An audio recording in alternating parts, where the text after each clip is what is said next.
ಪ್ರಿಯ ವೀಕ್ಷಕರೇ, ನಮ್ಮ ಚಾನಲ್ಗೆ ಸ್ವಾಗತ. ಒಂದು ಸುಂದರ ಹೂವುಗಳ ಸುಂದರ ನೋಟದ ವಿಡಿಯೋ ನಿಮಗಾಗಿ. ಪ್ರಿಯ ವೀಕ್ಷಕರೇ, ನಮ್ಮ ಮನೆಯ ಹತ್ತಿರ ಸುತ್ತಮುತ್ತ ಒಳ್ಳೆಯ ಮರಗಿಡ ಕೃಷಿ ಸಸ್ಯಗಳು ಇದ್ದರೆ ಎಷ್ಟು ಚಂದ ಅಲ್ಲವೇ? ನೋಡಲು ಖುಷಿ, ಮನಸ್ಸಿಗೆ ಹಿತ, ಉಲ್ಲಾಸ, ಸಂತೋಷ, ಸಂಭ್ರಮದ ಒಂದು ಸುಂದರ ನೋಟವನ್ನು ಈ ವಿಡಿಯೋದಲ್ಲಿ ನೀವು ಕಾಣಬಹುದು.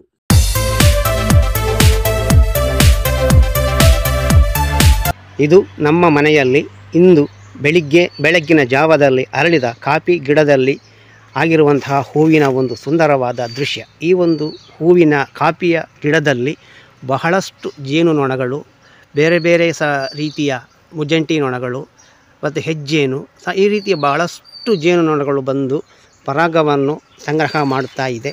ಈ ದೃಶ್ಯವು ನೋಡಲಿಕ್ಕೆ ತುಂಬ ಮನೋಹರವಾಗಿದೆ, ತುಂಬ ಸುಂದರವಾಗಿ ಕಾಣ್ತದೆ. ಈ ಒಂದು ಕಾಫಿ ಗಿಡದಲ್ಲಿ ಬಿಟ್ಟಿರುವಂತಹ ಹೂವಿನ ಒಂದು ದೃಶ್ಯ ಮತ್ತು ನೋಟ ತುಂಬ ಒಂದು ಸುಂದರವಾಗಿ ಕಾಣ್ತಾ ಇದೆ. ಇದು ನಾವು ಇರತಕ್ಕಂಥದ್ದು ದಕ್ಷಿಣ ಕನ್ನಡದ ಬೆಳ್ತಂಗಡಿ ತಾಲೂಕಿನಲ್ಲಿ ಆದರೂ ಕೂಡ ನಮ್ಮ ಮನೆ ಹತ್ತಿರ ಒಂದೆರಡು ಕಾಫಿ ಗಿಡಗಳಿಗೆ ನಾವು ಹಿಂದೆ ನಟ್ಟಿದ್ದೇವೆ. ಅದರಲ್ಲಿ ಪ್ರತಿ ವರ್ಷವೂ ಕೂಡ ಹೂವು ಆಗ್ತದೆ. ಆದರೆ ಪ್ರತಿ ವರ್ಷವೂ ಕೂಡ ಹೂವು ಆದಾಗ ಜೇನುನೊಣಗಳು ಬಂದು ಮಕರಂದವನ್ನು ಅದರ ಪರಾಗವನ್ನು ಸಂಗ್ರಹಣೆ ಮಾಡುವಂಥದ್ದು ಇದ್ದೇ ಇರ್ತದೆ.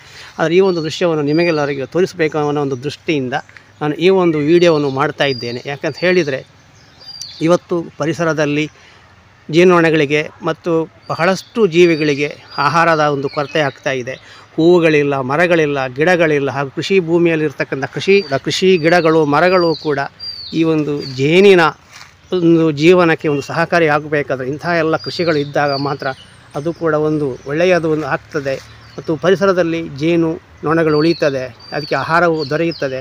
ಅದರಿಂದ ಪ್ರಕೃತಿಯಲ್ಲಿ ಒಂದು ಒಳ್ಳೆಯ ಸಮತೋಲನವನ್ನು ಕಾದುಕೊಳ್ಳಿ ಕೂಡ ಸುಲಭವಾಗ್ತದೆ.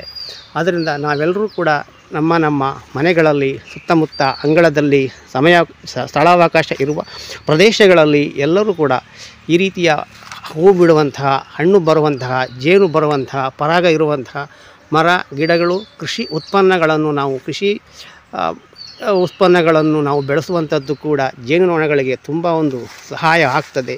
ಇದೇ ರೀತಿಯಲ್ಲಿ ನೀವು ಕೂಡ ನಿಮ್ಮ ಮನೆಗಳಲ್ಲಿ ಅಕ್ಕಪಕ್ಕದಲ್ಲಿ ಜಾಗ ಇರುವಲ್ಲಿ ಹೂವು ಬಿಡುವಂತಹ ಒಳ್ಳೆಯ ಕೃಷಿ ವಸ್ತುಗಳನ್ನು, ಹೂವುಗಳನ್ನು, ಮರ ಗಿಡಗಳನ್ನು, ಪುಟ್ಟ ಸಸ್ಯಗಳನ್ನು ಬೆಳೆಸಿರಿ. ಇದರಿಂದ ಪಕ್ಷಿಗಳಿಗೆ, ಪ್ರಾಣಿಗಳಿಗೆ, ಜೇನುನೊಣಗಳಿಗೆ ಎಲ್ಲವೂ ಕೂಡ ತುಂಬ ಉಪಯೋಗ ಆಗ್ತದೆ.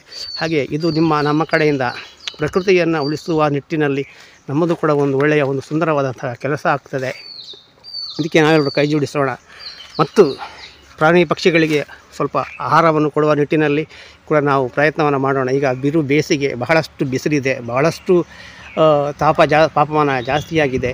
ಹಾಗಾಗಿ ಸ್ವಲ್ಪ ನೀರನ್ನು ಕೊಡುವಂಥ ಕೆಲಸವನ್ನು ಕೂಡ ನಾವು ಮಾಡಬೇಕಾಗ್ತದೆ. ಪ್ರಾಣಿ ಪಕ್ಷಿಗಳಿಗೆ ನೀರು ಕೊಡುವಂಥದ್ದು, ಒಂದು ಸ್ವಲ್ಪ ಆಹಾರವನ್ನು ಕೊಡುವಂಥದ್ದು, ಇದೆಲ್ಲವೂ ಕೂಡ ಒಳ್ಳೆಯ ಒಂದು ಕಾರ್ಯವಾಗ್ತದೆ.